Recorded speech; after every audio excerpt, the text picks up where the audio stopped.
Je tu čas na našu ďalšiu slniečkovú rozprávku. Milé detičky, preto si pekne posadajte a počúvajte, predstavujte si tento náš nový príbeh. Bude to rozprávka, ktorú si pamätám ešte ja, Aca, ako keď som bola malá a rozprávala mi ju moja babka. Tak ja vám ju teraz prerozprávam v takej skrátenej forme. Preto počúvajte. Začíname.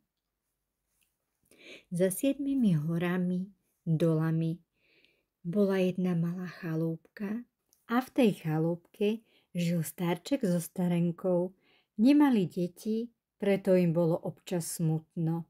Ale raz v zime, keď napadlo veľmi veľa snehu, povedal starček svojej starenke: Poď, ženička moja, pobavíme sa trochu v snehu, až nám je veselšie. Išli teda spoločne na dvor, začali lepiť zo snehu postavu, ktorá sa podobala na dieťatko. Kto si išiel okolo a videl ich. Zrazu sa ich pýta: Čože to, susedia, robíte z toho snehu? Snehuliaka? Ale nie, robíme našu snehulienku, odpovedala mu na to starenka. Zrazu začalo dieťatko dýchať, otvorilo očká, zatrepotalo ručičkami nožičkami. Ach, starky, zvolala starenka, máme dieťatko, snehové dieťatko. Snehulienka im rýchlo rástla, bola biela ako sneh a očká mala modré ako nezábudky.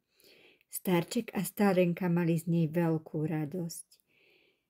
Časom si našla v dedine kamarátky, ktoré často chodili k ním, aby sa so snehulienkou hrávali. Prešla zima, slniečko teplejšie hrialo, tráva sa zazeleniala, v povetri spieval veselý škovránok.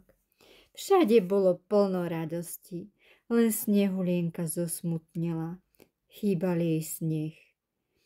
Starenka sa jej spýtala: Dieťa moje, čo ti je? Vidím, že ťa niečo trápi. Nie, nič, mamička, nič mi nie je. Som zdravá, odpovedala jej snehulienka. Roztopil sa nakoniec aj posledný sneh. Všetko na svete sa radovalo, len snehulienka bola ešte smutnejšia. Ľuďom sa vyhýbala a pred slnkom sa skrývala.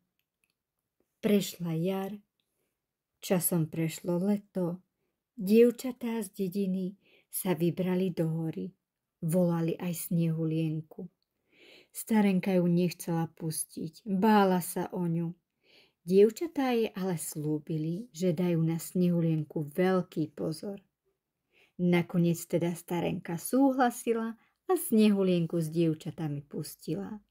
Kamarátky sa veľmi potešili a radostne schytili snehulienku a bežali na lúku. Tam si spoločne plietli venčeky a viazali kytičky z lúčnych kvietkov. Neskôr urobili z raždia ohník. Postavili sa do radu a začali ohník preskakovať. V tom niečo zašumelo a žalostne zavzdychalo. Nalakané pozreli dievčatá jedna na druhú. Zbadali, že snehulienka medzi nimi nie je. Začali ju všade hľadať, volali, kričali, nikde jej nebolo.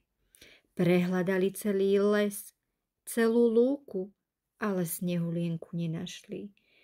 Snehulienka sa totižto zmenila na lahučký obláčik, keď preskakovala ohník.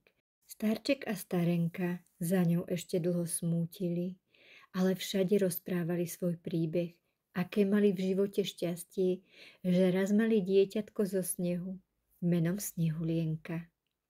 Verím, že sa vám rozprávka páčila a na budúce sa môžete tešiť na ďalší slniečkový príbeh.